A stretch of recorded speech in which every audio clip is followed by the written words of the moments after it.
Hello बच्चों, आज के इस वीडियो में हम बात करने जा रहे हैं थॉमसन एटॉमिक मॉडल के ऊपर।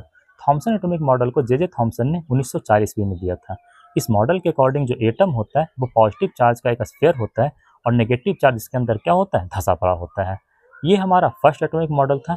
इसे हम कुछ और भी नामों से जानते हैं, जैसे इसे हम वाटरमेलन मॉडल के नाम से जानते हैं, प्लम पुडिंग मॉडल के नाम से जानते हैं, रेजिन मॉडल के नाम से जानते हैं और इंपेरिकल मॉडल के नाम से भी जानते हैं। इन्होंने ये भी कहा था कि किसी भी एटम के अंदर जो नंबर ऑफ पॉजिटिव चार्ज होता है और जो नंबर ऑफ नेगेटिव चार्ज होता है वो आपस में इक्वल होते हैं अगर हमारा एटम न्यूट्रल हुआ तो। साथ ही साथ बात आता है कि सर इसमें क्या डिमेरिट रहा जो आज हम इसके बारे में उतना स्टडी नहीं कर पाते हैं।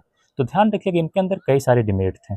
सबसे पहला डिमेरिट कि इन्होंने ये कह दिया था कि जो पॉजिटिव और नेगेटिव चार्ज होता है वो एटम के अंदर साथ साथ रहता है। जरा सोचिए, अगर पॉजिटिव और नेगेटिव चार्ज साथ साथ रहेगा तो अपोजिट चार्ज के बीच क्या होगा, अट्रैक्शन होगा, इलेक्ट्रिक स्पार्क क्रिएट होगा और फाइनली एटम का स्टेबिलिटी क्या होगा, डिस्ट्रॉय हो जाएगा। ये उनका पहला डिमेरिट था। दूसरा, इनका जो मॉडल था एक तरह का स्टैटिक मॉडल था। इन्होंने अपने मॉडल के अंदर कहीं पर भी रिवोल्यूशन ऑफ इलेक्ट्रॉन के बारे में कोई चर्चा नहीं करी थी। इनका जो तीसरा डिमेरिट था वो ये था कि इन्होंने कहीं पर भी एक करेक्ट अरेंजमेंट ऑफ इलेक्ट्रॉन और प्रोटॉन इनसाइड एन एटम नहीं दे पाया था। इनका चौथा डिमेरिट ये था कि इन्होंने अपने मॉडल के अंदर कहीं पर भी न्यूट्रॉन के बारे में कोई चर्चा नहीं किया था। इनका पांचवा डिमेरिट ये था कि इनका जो मॉडल था वो कंप्लीट रूप से थ्योरेटिकल था, इसका कोई एक्सपेरिमेंटल डाटा नहीं दिया गया था।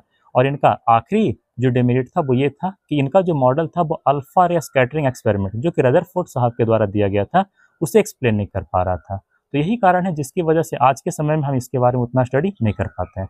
तो आज के लिए इतना ही, मिलते हैं अगले वीडियो में, तब तक के लिए ऑल द बेस्ट।